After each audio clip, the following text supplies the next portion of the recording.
안녕하세요. 저는 20대 초반에 결혼해서 지금은 어여쁜 딸아이를 키우고 있는 애기 엄마입니다.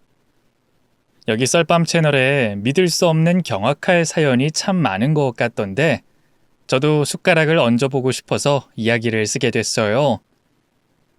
제 사연은 극악무도한 반전 사연입니다.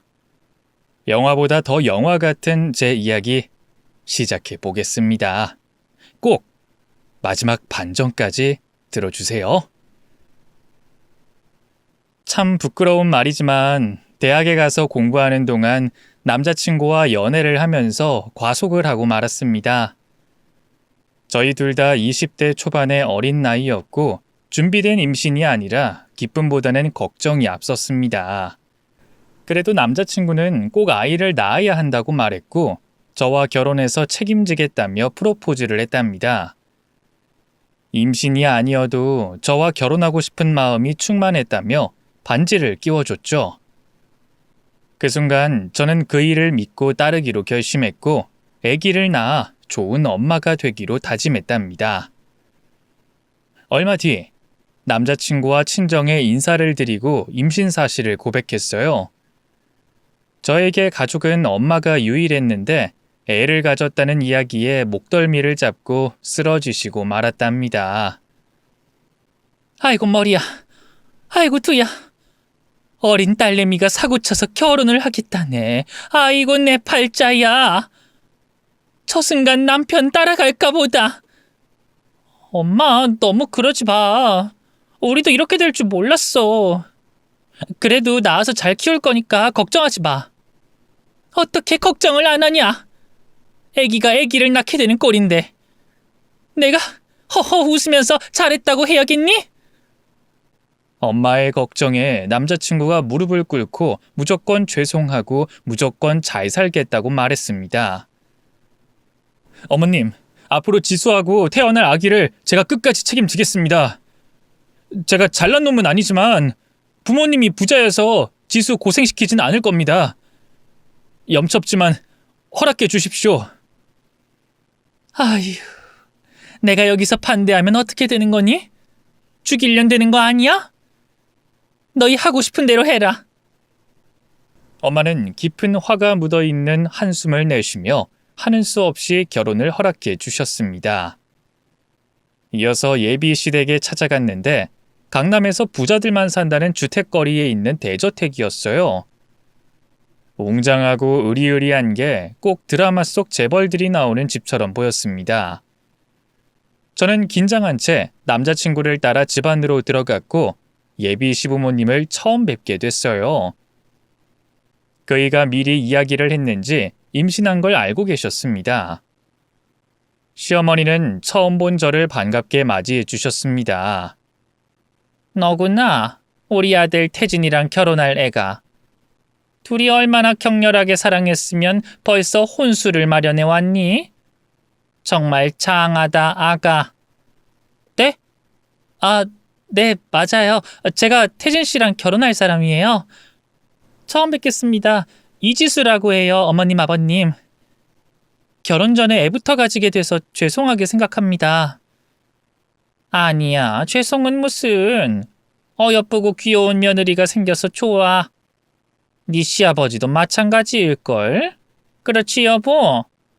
아이, 그럼. 두말하면 잔소리지. 요즘 결혼을 늦추는 시대라고 하지만 난 이른 나이에 가정 꾸리는 게 더 좋다고 봐. 애기랑 부모 나이 차이가 많이 나지 않으면 더 좋다고도 하잖아. 지수 아가씨, 아주 잘했어요. 우리 태진이가 곱게 자라서 세상 물정 모르니까 잘 가르쳐주면서 행복하게 살아봐요. 결혼 준비는 우리가 다 알아서 해줄 테니까. 시부모님은 밝은 표정으로 저를 허락해 주셨고 제 배가 나오기 전에 결혼식을 치러야 한다며 하루빨리 상견례를 잡으라고 하셨습니다. 이에 바로 엄마한테 달려가서 시부모님이 좋은 분들이라고 말씀드리고 가까운 주말에 상견례 날짜를 잡았답니다. 사흘 뒤 한정식집에서 양가 부모님을 모시고 상견례를 치르게 됐는데 시부모님은 시종일관 웃음을 잃지 않고 딸 같은 며느리를 맡게 돼 좋다고 하셨어요. 엄마는 이런 시부모님의 태도에 감동해서 감사하다는 말을 연신했답니다. 결혼식 날짜도 잡고 신혼집과 혼수 이야기까지 모두 마무리가 되어갈 때쯤 엄마의 표정이 좋지 않으셨어요. 식은땀을 흘리기까지 해서 어디가 아프신 것 같았습니다.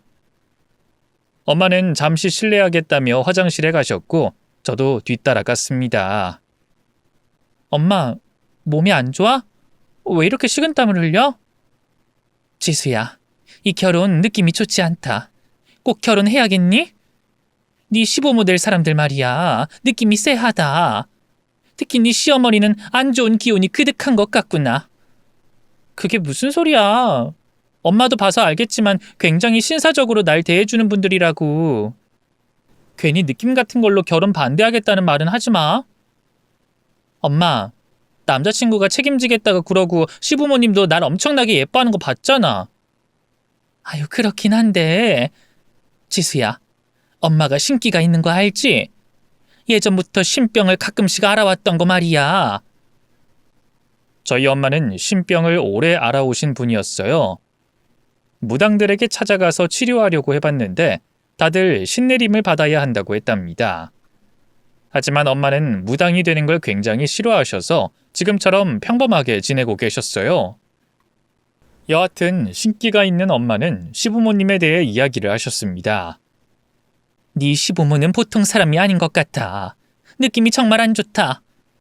네 시아버지는 기가 좀 약하긴 하나 시어머니와 똑같은 부류의 사람이야. 굉장히 무섭고 위험하게 느껴진다고. 엄마, 그만 좀 해. 우리 시부모님은 날 예뻐하는 건 물론이고 임신한 손주까지 직접 키우고 싶어 하신단 말이야. 정말 좋은 사람인데 왜 자꾸 그런 말을 해? 설명하기 어려운데 아무튼 엄마 느낌은 틀리지 않았어. 엄마, 무당되는 걸 거부했으면서 지금 딸내미 상견례장에서 파토 내고 나가라는 거야? 그 느낌 하나 때문에? 엄마, 남편도 좋은 사람이고 가족들도 모두 좋다고. 나 이 집에 시집 가면 평생 고생 같은 거 안 하고 살 수 있단 말이야. 그러니까 느낌이 어쩌고 하는 말은 그만하시고 기분 좋게 결혼시켜줘. 그러자 엄마는 깊은 한숨을 또다시 내쉬며 자신이 무당도 아니고 괜한 느낌 하나 때문에 결혼을 파토내는 건 아닌 것 같다며 저더러 시집을 가라고 일러주셨습니다.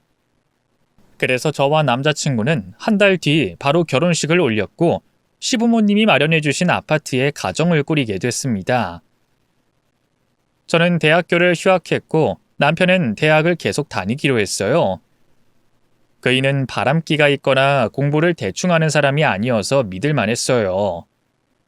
제가 옆에 없어도 이상한 짓을 할 사람이 아니어서 예쁜 여자들이 학교에 많아도 염려되는 부분이 하나도 없었습니다. 남편은 집에 와서도 책을 펴고 공부를 했어요. 학점 관리를 제대로 해서 대기업을 목표로 세웠거든요. 또한 제가 임신 중이라 시도 때도 없이 전화를 해서 먹고 싶은 게 뭐가 있냐고 물었답니다. 무난하게 태교를 잘했고 이듬해 건강한 딸을 출산했습니다. 시부모님은 손녀를 안고 매우 기뻐하셨는데 친정엄마는 크게 기뻐하지 않았어요. 하루 이틀은 낯설어서 그런 건가 싶어 묻지 않았는데 얼마 뒤 엄마가 큰일이 생길 거라고 말씀하셨어요. 지수야, 나 아무래도 신내림 받아야겠다. 내가 신내림 받지 않으면 우리 손녀에게 신병을 옮겨서 괴롭히겠다고 하더라. 꿈속에 장군신이 나와 경고했어. 뭐? 그럼 엄마가 그동안 우리 세리를 안아주지도 않고 멀리한 이유가 그것 때문이었어? 신내림을 받으면 가까이 해도 되겠지. 그런데 지금은 내 신병이 손녀에게 갈까봐 멀리한 거야. 지수야, 아무래도 이 엄마가 무속인이 돼야겠어. 더는 미룰 수 없다. 엄마 괜찮겠어? 무당되는 걸 극도로 싫어했잖아. 하지만 어쩌겠니? 신이 꿈속에 나와 신내림 받지 않으면 내 손녀가 잘못될 수도 있단 말이야. 다음 주에 신내림 받고 무속인으로 살기로 했으니까 그런 줄 알고 있어. 지수야, 이 엄마가 무당이 돼도 달라지는 건 없어. 그냥 직업이 무당인 거니까 크게 염려하지 마. 엄마는 자신의 손녀를 지키기 위해 신내림을 받기로 하셨습니다. 일주일 뒤 엄마가 신내림을 받고 법당을 차리셨어요. 저와 남편은 축하를 해야 할지 모르겠지만 일단 선물을 사들고 찾아갔습니다. 한복을 입고 쪽진 머리를 한 채 연지곤지까지 찍은 엄마는 많이 달라 보였어요. 외모도 알아보기 힘들었지만 눈빛은 마치 맹수의 눈처럼 아주 강렬해 보였어요. 그래도 엄마는 엄마였습니다. 저를 마주한 엄마는 해맑게 웃으시며 저를 안아주시고는 자신의 손녀를 품에 꼭 끌어안으셨어요. 신내림 받기 전에 안지 못했던 손녀를 아주 오랫동안 안아주셨어요. 이제 엄마는 법당에서 지내게 됐고 그곳이 제 친정이 됐습니다. 한편 시부모님은 한 번도 불만 같은 게 없으셨는데 엄마가 무당이 됐다는 말을 들으시고는 심하게 짜증을 부리셨습니다. 집안 망신은 물론이고 자신들은 기독교여서 이해할 수 없는 일이라고 하셨답니다. 게다가 친정엄마와 마주치지 않게 해달라고 신신당부까지 하셨어요.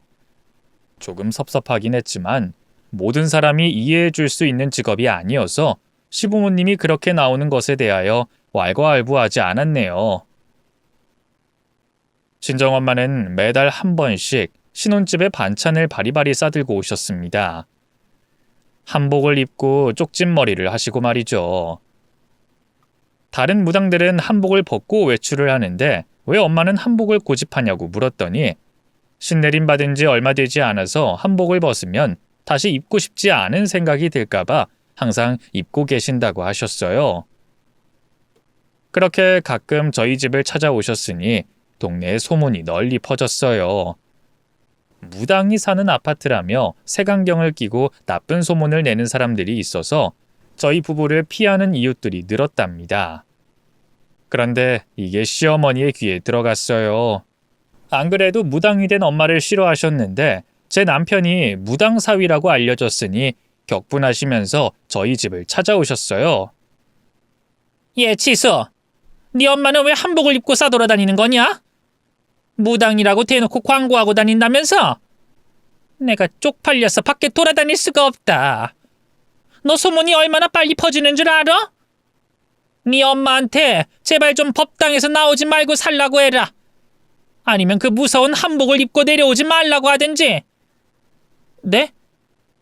그게 어머님, 저희 엄마가 신내림 받으신 지 얼마 안 돼서 한복만 입고 다니신대요. 올해까지만 그렇게 다니신다고 하니까 양해 좀 해주세요. 뭐야? 지금 1월달인데 앞으로 1년 내내 그 무서운 옷을 입고 활보하겠다고? 네 엄마가 자식들 앞길을 막으려고 작정한 모양이다. 우리 집안은 독실한 기독교 집안이야. 행여나 우리 교회에 소문나면 어쩌려고 그래? 앞으로 네 엄마한테 한복 입고 올 거면 절대 오지 말라고 해라. 어머님, 종교의 자유가 있는 건데 너무하세요. 저희 엄마도 엄연한 종교인이라고요. 종교? 어디 이상한 장군 신인지 뭔지 아는 귀신 모시고 점을 치는 게 종교냐? 그건 사이비야. 사탄이 씌인 악의 물이라고. 시어머니는 제가 무슨 말을 해도 무속인은 무조건 미친 종교라고 욕을 하셨습니다. 그동안 갈등이 하나도 없었는데 엄마의 신내림 이후로 싫은 소리를 거의 매일 들어야 했답니다. 저는 친정엄마한테 시어머니 이야기를 하지 않았어요. 제 부모님인데 한복 입고 오지 말라는 소리를 어떻게 하고 기독교 집안인 시댁에 피해가 간다는 말을 어떻게 하겠어요. 저는 있는 그대로의 엄마가 소중했기 때문에 시어머니가 경고한 말을 이런방구하지 않고 만났습니다. 제가 법당에 찾아가서 시간을 보내고 오기도 했고 엄마가 신혼집에 오셔서 하루 놀다가 가시기도 했죠. 그렇게 지냈더니 한 달 뒤에 사달이 나고 말았습니다. 친정 엄마가 씩씩 숨소리를 내며 식은땀을 흘린 채 저희 집으로 찾아오셨어요. 무슨 일이 있는 것 같아 엄마에게 물었습니다. 엄마, 무슨 땀을 그렇게 흘려?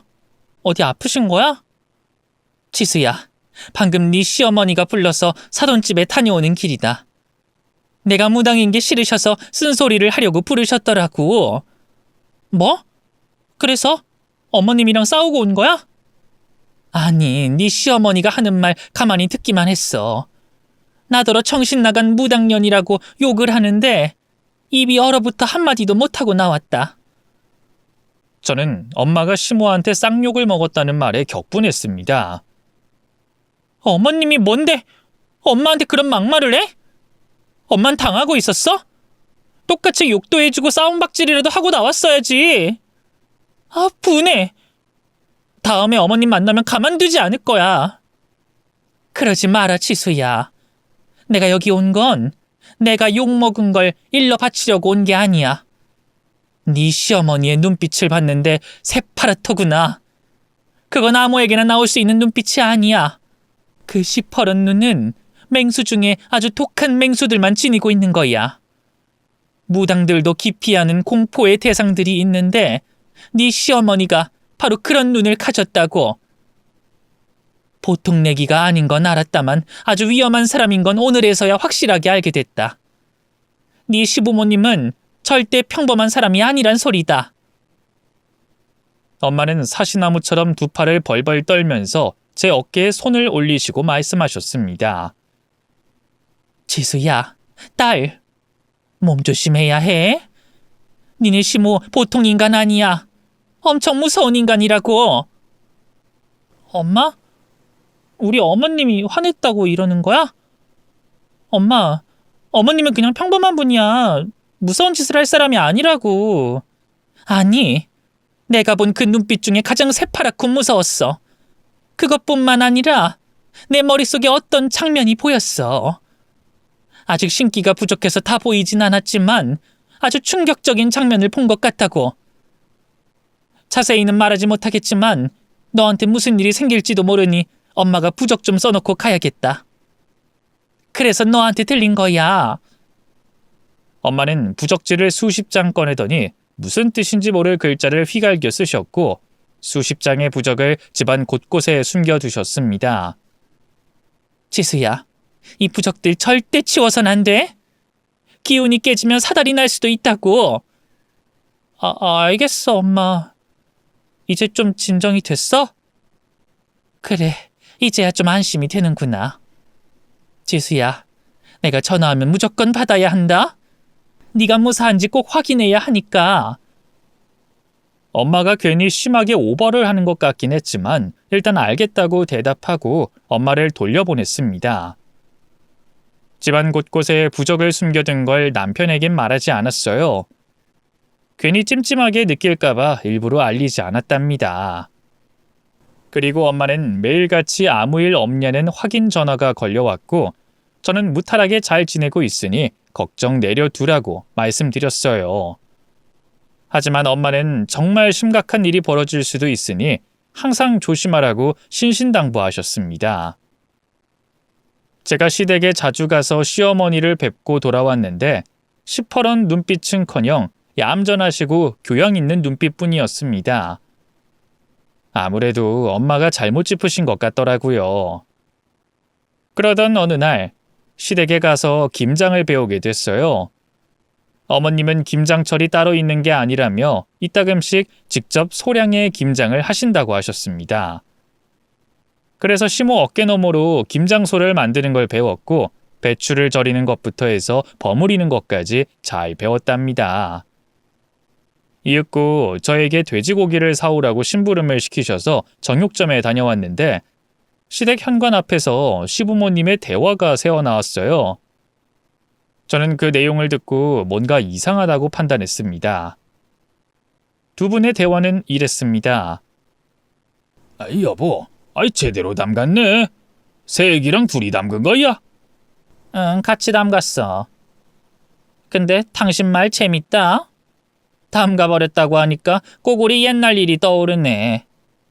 그 두 년 놈을 담가버렸던 거 기억나? 그걸 어떻게 잊겠어. 우리 인생이 이렇게 된 게 다 그 두 년 놈 때문이잖아.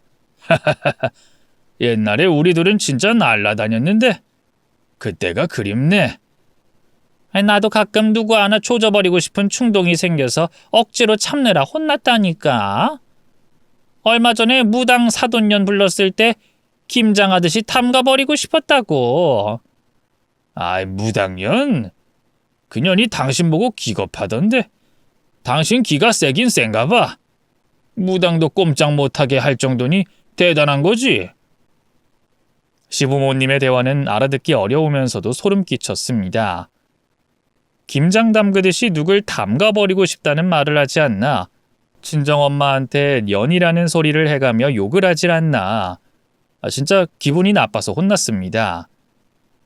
일단 아무것도 못 들은 척하고 현관문을 열고 시댁 안으로 들어갔습니다. 그러자 시부모님은 세상에서 가장 인자한 미소를 지으시더군요. 방금 전 무서운 말을 하는 사람들과는 동일 인물이 맞나 싶은 생각까지 들었답니다. 엄마의 경고와 시부모의 이상한 대화. 저는 엄마가 잘못 짚은 게 아닌 것 같다는 생각이 들어 시부모님한테 사람을 붙였습니다. 미행하는데 도가 텄다는 흥신소장에게 적지 않은 돈을 주고 두 사람의 일거수일투족, 그리고 과거도 파헤쳐달라고 했습니다. 이틀 동안은 아무것도 나온 게 없다며 더 지켜본다고 했는데 일주일이 지나도 보름이 지나도 별다른 게 발견되지 않았답니다. 그저 독실한 기독교인으로 교회를 매일 간다는 것과 봉사활동을 꾸준히 하고 계신 것 말고는 아무것도 없답니다. 교인들에게도 조사를 해봤는데 시부모님은 진짜 천사 같은 사람들로 알려져 있다며 저에게 뭔가 오해를 단단히 한 것 같다고 말하더라고요. 그 말을 듣게 되자 안도의 한숨이 나왔고 시부모님이 나눈 대화는 제가 착각하며 들어서 이상하게 들린 것 같았습니다. 여전히 엄마는 거의 매일 전화를 걸어서 제가 괜찮은지 확인하셨습니다. 시어머니가 진짜 무서운 사람이라는 말도 밥 먹듯이 하셨죠. 그래서 제가 시부모님 뒤를 캐봤는데 아무것도 없는 착한 사람들이라고 설명했고 제발 그만 좀 하라고 일렀어요. 앞으로는 매일 전화하는 것도 그만하라고 했답니다. 1년 동안 저에게 아무 일도 일어나지 않으니 엄마도 자신이 잘못 본 것으로 인정하고 시어머니에 대한 걱정을 거뒀습니다. 원숭이도 나무에서 떨어지듯 무당인 엄마가 잘못 보셔도 한참 잘못 본 거라 인정하셨습니다. 해가 바뀌고 딸의 돌잔치를 하게 되면서 양가 부모님이 다시 만나게 되셨어요. 엄마는 무속인이 되고 1년 뒤부터는 외출할 때는 한복을 입지 않고 평범한 옷을 입고 다니셨어요. 이에 시부모님도 불편한 기색을 보이지 않으셨고 오랜만에 만나 반갑다며 인사를 나누셨습니다. 돌잔치는 화기애애한 분위기 속에 잘 마쳤고 모두 집으로 돌아갔습니다. 엄마는 시어머니에 대한 이야기를 일절하지 않으시고 법당으로 가셨어요. 그리고 봄이 성큼 다가오면서 꽃구경을 가려고 계획했습니다. 저와 남편 그리고 딸까지 셋이서 나들이를 가려고 했는데 시부모님도 동행하고 싶다고 하셨어요. 그래서 5 식구가 한 차에 타서 지방의 한 벚꽃 축제에 가게 됐습니다. 만개한 꽃을 구경하며 거리를 거닐고 꽃내음을 맡으며 한참 동안 힐링을 했고 다시 차에 올라 집을 향해 달리기 시작했습니다. 운전은 이번에도 남편이 했고 조수석에 시아버지가, 뒷좌석에는 시모와 저랑 딸아이가 타고 있었죠. 뒷자리에 탄 저희 3 여자는 졸음이 쏟아져서 그대로 잠이 들었고 남편과 시아버지만 정신을 차리고 전방을 주시하고 있었습니다. 그런데 우당탕탕 쾅쾅 소리가 나며 눈을 뜨자 앞에 트럭과 크게 사고가 났어요. 저는 본능적으로 딸아이를 품에 안고 있었고 무사했습니다. 다쳐서 피를 흘리고 있었습니다. 차 안에 있는 가족들 중 크게 다친 건 운전자인 남편뿐이었어요. 그이는 머리와 다리를 크게 다쳐서 피를 흘리고 있었습니다. 누군가 신고한 119 구급차가 도착해서 일가족 모두 병원으로 가게 됐죠. 남편을 우선적으로 치료에 들어갔고 저와 딸, 시부모님도 검사를 받았어요. 다들 놀라긴 했지만 외상으로 보이는 곳이 없어서 진정제를 맞고 있었는데 남편이 피를 많이 흘려서 수혈해야 한다는 말에 시부모님이 크게 놀라셨습니다. 그이는 B형이었는데 시부모님 두 분 다 A형이어서 수혈이 불가능하다고 했어요. 다행히 제가 B형이어서 남편에게 수혈할 수 있었습니다. 그런데 문득 궁금한 게 있어서 의사 선생님한테 한 가지 질문을 했습니다. 선생님, A형 부모 사이에서 B형이 나올 수 있나요? 아니요, 불가능합니다. 그 박태진 씨 수혈은 아내분이 하시는 겁니까? 네? 네, 수혈은 제가 할게요. 부모님은 연세가 있으시니까 제가 하는 게 낫겠어요. 그렇게 대답하고 수혈을 시작한 저는 의사 선생님 말씀에 시부모님이 남편의 친부모가 아니라는 걸 알 수 있었습니다. 남편에게 수혈을 끝내고 링거를 맞고 깨어난 남편은 며칠 입원하고 퇴원하기로 했어요. 저와 다른 식구들은 진정제 맞고 먼저 집으로 돌아갔습니다. 저는 집에 가서 놀란 딸아이를 재우고 1년 전 친정엄마가 하셨던 말씀을 떠올렸습니다. 시어머니가 무시무시하게 무서운 사람이라고 했던 걸 말이죠. 친부모가 아니라는 게 거의 확실하니 무슨 사연인지 밝혀보기로 결심했습니다. 저는 딸아이를 데리고 먼저 친정엄마한테 갔어요. 남편이 다쳐서 병원에 있다 전하고 딸을 맡겼죠. 엄마, 우리 꽃구경하고 올라오는 길에 사고가 있었어. 남편이 입원 중이야. 뭐야? 심하게 다쳤어? 너는 괜찮니? 우리 손녀는? 보다시피 우린 괜찮아. 나 다시 병원에 가봐야 하니까 엄마가 손녀 좀 봐줘요. 그래, 뭐 그건 얼마든지 할 수 있다. 그런데 너 표정이 안 좋다? 다른 걱정이라도 있는 거야? 아니, 아무것도 아니야. 남편이 다쳐서 충격을 받아서 그래. 아이고, 너도 많이 놀란 모양이다. 병원 가서 박서방 간호하면서 너도 링거 한 대 더 맞아라. 응, 알아서 할게. 그럼 우리 세리 잘 부탁해. 그렇게 친정 엄마한테 딸아이를 며칠 맡기기로 하고 남편이 입원한 병원으로 향했어요. 그이는 찢어진 부위에 붕대를 감고 있었고 손등에 링거 바늘이 꽂혀 있었어요. 괜찮은지 물었더니 그이가 미소를 띠며 말하더군요. 여보 왔어? 난 아주 괜찮아. 당신 피가 날 살렸다고. 내 몸에 당신의 피가 흐르고 있단 말이야. 치, 이제 좀 살만한가 보네. 그래, 내가 당신 살렸다. 우리 딸 세리는 잘 있지? 친정엄마한테 맡기고 왔어. 근데 여보, 당신 부모님이랑 혈액형이 다른 거 알고 있었어? 혈액형? 우리 세 식구 모두 B형일걸? 아니, 당신 수혈하려고 할 때 시부모님이 둘 다 A형이라고 하셨어. 수혈해줄 수 없는 건 물론이고 당신 친부모일 가능성이 없대. 의사 선생님이 알려주셨어. 뭐? 엄마 아빠가 A형이라고? 그럴 리가.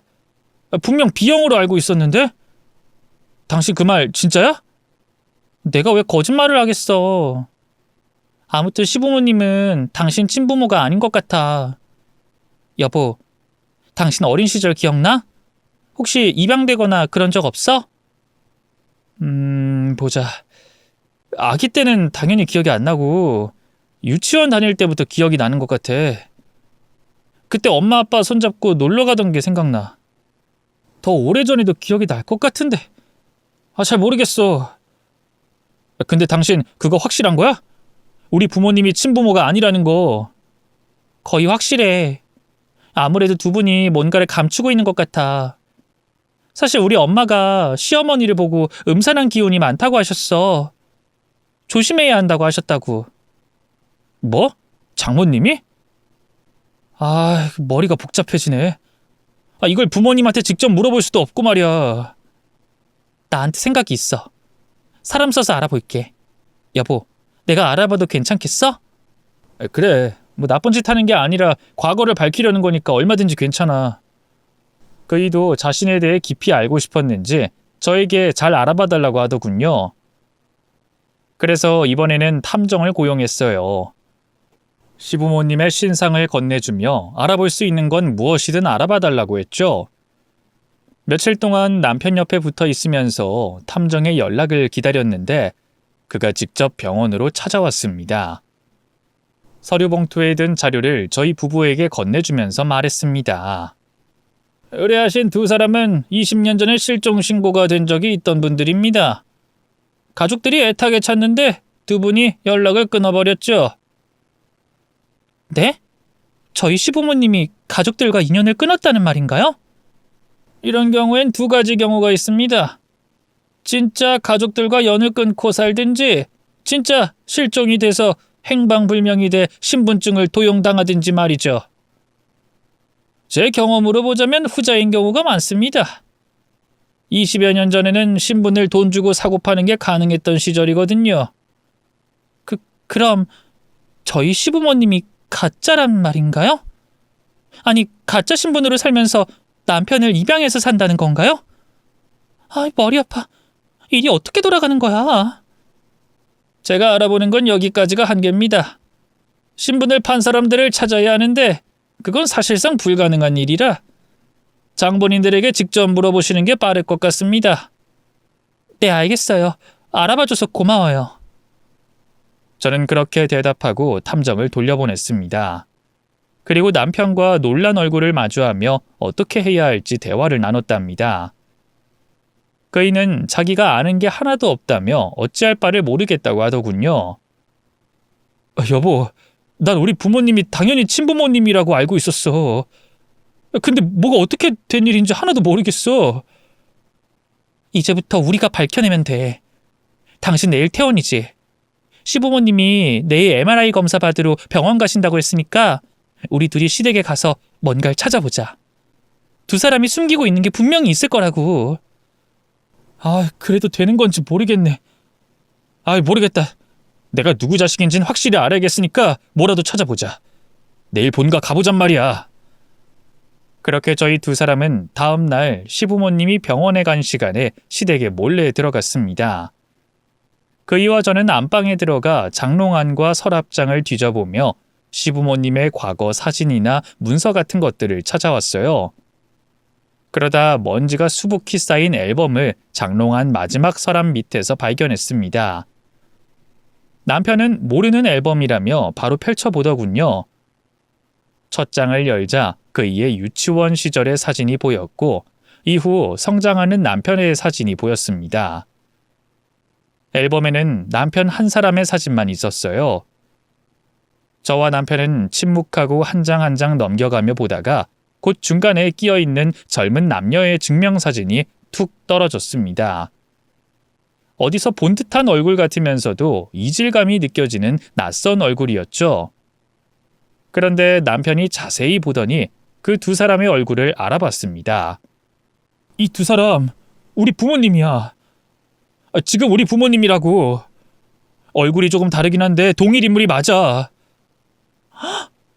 그럼 시부모님이 성형수술을 하셨다는 거야? 어머님은 턱도 사각이었고 쌍꺼풀도 없네? 그리고 아버님 머리숱도 많이 없으시고 완전히 다른 사람 같아. 두 분 다 생판 다른 얼굴이라고. 얼굴이 다르긴 하지만 눈빛을 보면 알 수 있어. 틀림없는 엄마 아빠야. 앨범을 계속 보다 보면 뭐가 나오겠지. 다음 장 넘겨봐. 저는 그이의 말대로 앨범을 넘겨가며 다른 사진이 있는지 살펴봤는데 웬 오래된 신문지가 비닐 사이에 끼어 있더군요. 누렇게 변질되긴 했지만 글씨는 잘 보였습니다. 부잣집 부부가 누군가의 습격에 세상을 떠났다는 기사였어요. 범인은 누군지 밝혀내지 못했고 그 집 아들은 실종된 상태라고 쓰여 있었죠. 순간 저는 직감할 수 있었습니다. 제 남편의 지금 부모가 친부모님을 해쳤다는 걸 말이죠.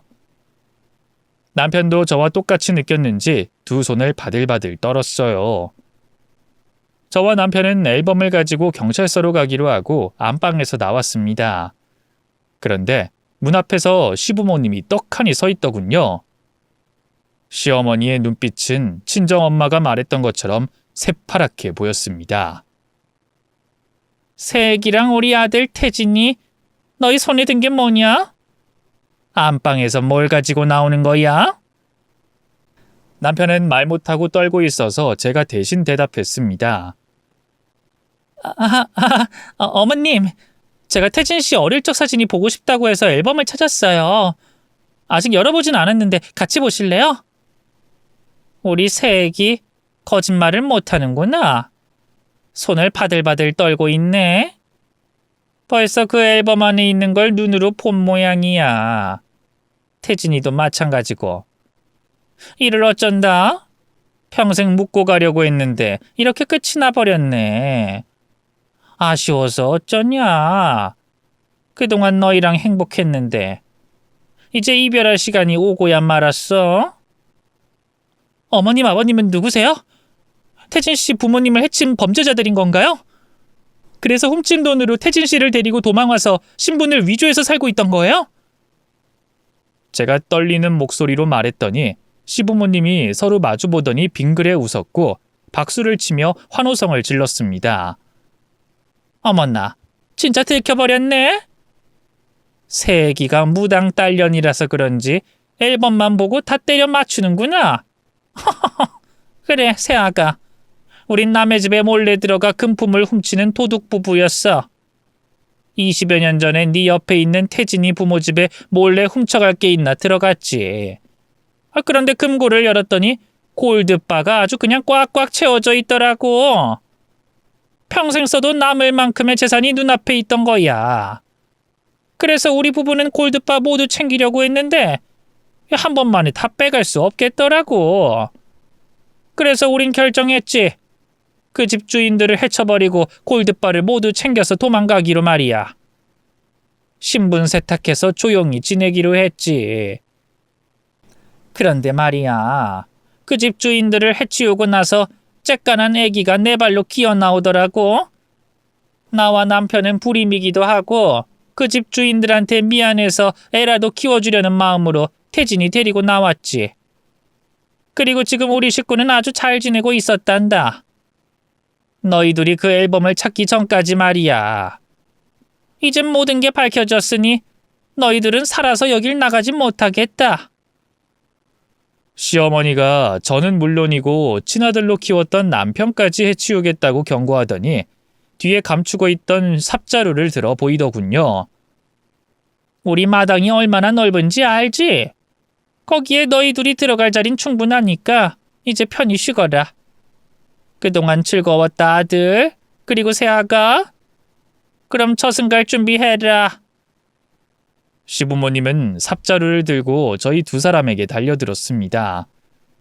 저는 앨범으로 시어머니의 삽을 막았고 남편은 시아버지를 피해 몸을 바닥으로 굴렸답니다. 각자 상대를 겨루게 됐죠.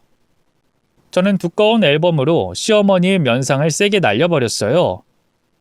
그러자 바닥에 넘어져서 제가 그 위를 올라타고 앨범으로 따귀를 흠씬 날렸습니다. 이 나쁜 사람 같으니 내 남편의 부모를 해치고 여태껏 부모 행세를 해왔어? 당신들은 오늘 감옥에 갈 거야. 내가 반드시 그렇게 만들겠어. 이 새아가, 다 때렸니? 너무 약하잖아. 이젠 내 차례인가? 바닥에 깔려있던 시몬은 성경책을 꺼내서 제 머리를 가격했습니다. 머리가 어지라고 깨질 것 같았고 비틀거리게 되자 다시 성경책이 제 머리를 날렸답니다. 결국 옆으로 자빠지게 됐고 시어머니의 공격을 막지 못하고 얻어터지게 됐어요. 남편 쪽을 봤더니 그이도 시아버지한테 맞아서 반송장이 돼 있더군요. 저와 남편은 이대로 인생이 끝나버리는 건가 하는 생각을 하며 기절하기 직전의 상황까지 왔습니다. 그런데 그때 거실 유리창이 깨지면서 들어온 돌이 시아버지를 명중해서 쓰러졌어요. 그리고 창문을 넘어 들어오는 누군가가 보였습니다. 친정 엄마가 한복을 휘날리며 등장하셨답니다. 엄마는 법당에 장식용으로 세워둔 봉을 가지고 오셨는데 그걸 휘둘러서 시부모와 격투하셨어요. 상대가 범죄자들이니 쉽지 않긴 했지만 엄마는 자신이 모시는 신이 도와줄 거라면서 큰 소리를 내며 봉을 휘둘렀습니다. 치수야, 박서방, 괜찮어? 많이 다쳤어? 엄마, 여긴 어떻게 알고 온 거야? 내가 무당인 거 잊었니? 장군 신에게 기도드리던 중에 네 시부모가 너희를 공격하는 장면이 눈앞으로 지나갔다. 한달음에 달려왔는데 좀 늦었구나. 지수야, 조금만 참아라. 이 엄마가 다 해결해 줄게. 엄마가 봉을 마구잡이로 휘두르자 시어머니가 봉끝을 잡았습니다. 이 무당년은 처음부터 도움되는 게 하나도 없네. 이년아, 너도 오늘 제삿날인 줄 알아? 너희 셋 모두 우리 집 마당에 처박힐 각오하라고. 이 더러운 범죄자년아, 하늘이 무섭지도 않더냐? 내가 모시는 장군신이 너희들이 한 짓을 모두 나에게 보여주셨다. 이 극악무도한 사이코들아. 오늘 제삿날은 우리가 아니라 바로 너희들이야. 엄마가 소리를 지르며 힘을 쓰자 봉을 쟁탈했고 그걸 휘둘러서 시부모의 몸을 가격했습니다. 마치 중국 무술 영화를 보는 것 같았습니다. 그런데 엄마의 눈동자를 보니 장군신과 접신이 된 것 같더라고요. 몸놀림도 엄청 가벼워져서 이리저리 점프하면서 시부모를 제대로 패줬습니다. 이윽고 시부모가 정신을 잃고 쓰러지자 시댁문을 열고 형사들이 들이닥쳤습니다. 엄마가 시댁에 달려오면서 20여 년 전에 미제 사건의 범인이 있다고 신고했답니다. 제가 앨범을 형사들에게 넘겨주자 시부모의 옛날 사진을 보더니 지문조회를 했어요. 그러자 시부모님의 이름이 아닌 범죄자 둘의 이름으로 조회가 됐답니다. 남편의 친부모를 해치고 다른 신분으로 살아온 지 20여 년 만에 들통나서 체포되는 순간이었죠. 그런데 시어머니가 형사에게 악을 쓰며 수갑을 풀라고 했어요. 야, 이거 당장 풀어! 우린 공소시효가 지났다고. 2000년도 8월 이후 사건부터 공소시효가 없어지는 거라고. 우리가 저 자식 부모를 해친 건 1999년도의 일이란 말이야. 그러자 경찰이 대답했습니다. 이봐요. 두 사람 해외에 다녀온 기록 다 빼야 해요. 범죄 직후 위장 신분으로 1년 동안 중국에 있던 사실이 있다고요. 고로 공소시효는 1년 연장돼서 바로 체포가 됩니다. 두 사람은 변호사를 선임할 수 있고 묵비권을 행사할 수 있습니다. 자, 어서 따라 나오세요. 시부모는 공소시효를 1년 남겨두고 체포됐어요. 남편이 다쳐서 수혈을 하지 못했더라면 아마 모든 죄에서 해방됐을지도 모를 일이었죠. 두 사람은 바로 구속수사를 받게 됐는데 증거가 속속히 드러나면서 죄를 인정하게 됐고 곧 재판을 받게 됐습니다. 가짜 시부모가 진짜 시부모에게 한 짓은 극악무도하고 잔인하다고 판단해 영원히 사회로 나오지 못하도록 무기징역이 선고됐답니다. 저도 충격이었지만 제 남편은 이루 말할 수 없을 만큼 큰 충격을 받아 한동안 정신을 차리지 못했어요. 평생 부모라고 생각한 사람이 친부모를 해친 범죄자라는 사실에 경악했고 그런 인간 말종을 사랑하며 커왔다는 게 분하고 억울해서 잠을 자지 못하는 지경이 돼버렸죠. 그래서 남편을 심리상담을 받게 해주고 정신과에 가서 약을 지어주기도 했는데 아무것도 통하지 않았습니다. 그이는 날이 갈수록 미쳐가는 것 같았어요. 그러자 친정엄마가 남편을 위해 구판을 벌이겠다며 법당으로 데려오라고 했습니다. 장군신이 보살펴 주실 거라는 엄마의 말을 믿고 신락 같은 희망으로 법당을 찾아갔답니다. 이윽고 엄마는 법당 뒷산으로 가서 구판을 준비하셨어요. 도와주는 무속인들 여럿이 북과 장구를 치며 시작됐죠. 잠시 후 담요에 덮여있던 작두가 모습을 드러냈고 엄마는 그 위를 올라가 높이 뛰어다니셨어요. 날카로운 작두를 그렇게 타는데도 아무렇지 않은 게 신기했습니다. 여하튼 엄마의 구판은 1시간이 넘게 이어졌는데 잠시 후 엄마가 남편의 친엄마와 접신하게 됐어요. 목소리와 말투가 전혀 다른 여인이 된 엄마가 말문을 열었습니다. 내 아들 광씨가 그동안 태진이라는 이름으로 20년 넘게 살아왔지? 그 말에 제 남편이 반응했습니다. 엄마? 진짜 제 엄마예요? 광식이라는 이름 들어봤어요. 엄마가 절 그렇게 불렀던 기억이 난다고요. 그래, 광식아. 나와 네 아빠가 널 지켜주지 못해 미안하다. 우리 집에 들이닥친 괴한들이 우리를 해치는 바람에 널 키우지 못했어. 아가, 미안하다. 아니에요, 엄마. 제가 죄송해요. 그 인간 말종들이 부모인 줄 알고 멍청하게 사랑하고 살아왔던 제가 진짜로 죄송합니다. 아니야, 그럴 필요 없어. 네가 그들에게 준 사랑은 우리에게 주는 사랑이라는 걸 알고 있어. 광식이 넌 잘못이 없어. 그러니 더는 슬퍼 말고 힘들어하지 말거라. 나와 네 아빠는 천국에서 편히 잘 쉬고 있으니 넌 아내와 자식에게 최선을 다하는 가장이 되어라. 엄마! 엄마! 남편이 울부짖자 친정엄마는 접신에서 빠져나왔어요. 그리곤 식은땀에 흠뻑 젖은 채 그 자리에서 쓰러지셨습니다. 이렇게 구판을 벌이게 되면 온몸의 기운을 모두 쓰게 돼 며칠 알아 눕는다고 하더라고요. 엄마가 바닥에 쓰러지자 남편이 업고 산에서 내려왔어요. 그이는 접신된 친모와 대화를 나누고 나서 치유가 된 것 같더라고요. 그렇게 구판은 끝이 났고 엄마가 써주는 부적을 집에 붙여서 남편이 잘 회복하게 됐습니다. 그이는 다시 정신을 차리고 대학 생활에 충실했고 곧 우수한 성적으로 졸업했습니다. 그리고 시부모가 남긴 모든 재산이 남편에게 돌아가게 되어 그 돈으로 다른 집으로 이사를 갔고 사업을 시작했답니다. 지금 제 남편은 책임감 넘치는 가장이자 가족을 누구보다 사랑하는 사람이 되어 있습니다. 그리고 진짜 시부모님의 호적에 올라가 있던 김광식이라는 이름으로 새로운 인생을 살고 있네요. 친정엄마는 무속인으로서 아주 용하다는 소문이 넓게 퍼져나가서 손님들이 줄을 서서 엄마를 만나려 하고 있답니다. 그리고 저는 딸아이를 키우며 남편 내조를 열심히 하는 주부로 잘 지내고 있답니다. 이렇게 제 기괴하고 무시무시한 시댁의 이야기를 써봤는데요. 다시 생각해봐도 이렇게 무서운 사건은 이 채널에 없는 것 같습니다. 여러분도 그렇게 생각하시지 않나요? 여하튼 모든 일은 해피엔딩으로 끝났네요.